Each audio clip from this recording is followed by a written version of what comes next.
முருகா. என் அன்பு பிள்ளையே, இன்று 7வது முறையாக நான் உன்னை தேடி வந்திருக்கின்றேன்.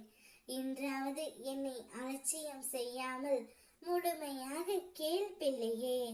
நீ செய்ய வேண்டியது ஒரே ஒன்று, உன் நன்மையை காப்பாற்றிக் கொள்ளுதல். நீ அனுபவித்த காயங்களுக்கு நான் எப்போதும் மருந்தாகவே இருப்பேன். உன்னை வஞ்சித்தவர்களுக்கு என் நீதியே தண்டனையாகும். நீ அமைதியாக என் பாதங்களில் சாய்ந்து விடு. உனக்கு சத்தியம் உரைக்கின்றேன், வினை விதைத்தவன் வினை அறுப்பான். உன் உண்மை ஒரு நாள் ஒளிர்ந்து வெளிப்படும் பிள்ளையே. நீ சந்திக்கும் ஒவ்வொரு தாமதத்திற்கும் ஒவ்வொரு துன்பத்திற்கும் பின்னாலும் என் அருள் நிறைந்த காரணம் இருக்கின்றது. உன்னை நான் இன்னும் காப்பாற்றிக் கொண்டு தான் இருக்கின்றேன். ஏனெனில் உனக்கு முன்பாக வரப்போகும் பாதையில் உன்னால் ஒருவேளை தாங்க முடியாத சோதனைகள் இருக்கலாம். அதற்காகவே நான் உன்னை தடுத்து காத்து நிற்கின்றேன் பிள்ளையே. நீ புரிந்து கொள்ள வேண்டியதை ஒன்றை நான் உன்னை விட்டு விடவில்லை என்று. உனக்கென மிக சிறந்த ஒன்றை நான் தயாரித்து வைத்திருக்கின்றேன்.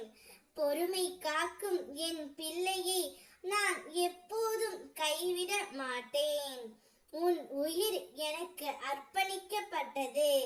நீ வேண்டுவது போல நான் உன்னை எனக்குள் சேர்த்து என் விருப்பப்படியே உன் வாழ்க்கையை மாற்றுவேன். என்னை பற்றிக்கொள் பிள்ளையே. உனக்கு இனி துரோகம் செய்ய யாராலும் முடியாது. உன் இருட்டை ஒளியாக மாற்றுவது என் பொறுப்பு.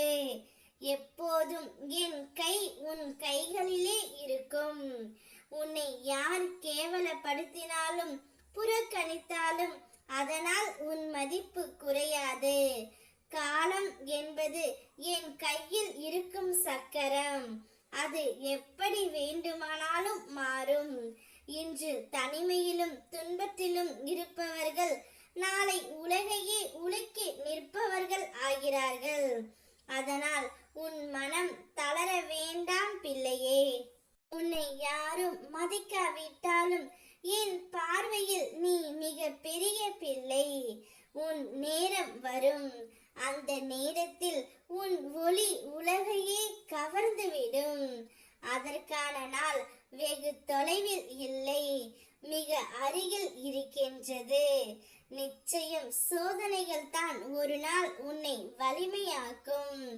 இனி நீ ஒரு நாளும் தனியாக இல்லை பிள்ளையே.